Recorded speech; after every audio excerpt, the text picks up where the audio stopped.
Hello mga sis, papakita ko lang sa inyo kung anong gamit kong sabon. Facial foam pala siya, brilliant na product. Napakaganda niya sis, napakabango.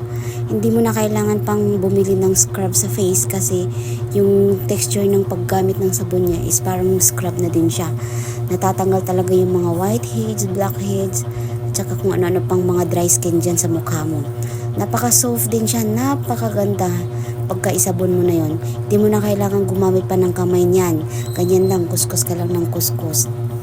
At saka take note ha, napakabango pa niya sis. Kaya yan, gamitin nyo na. Yan.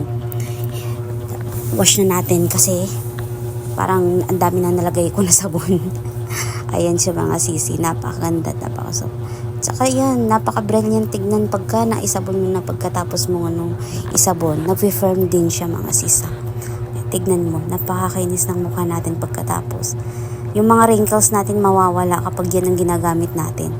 Kaya check out yun na, nasa yellow basket mga sisi. Ayan, brilliant facial foam.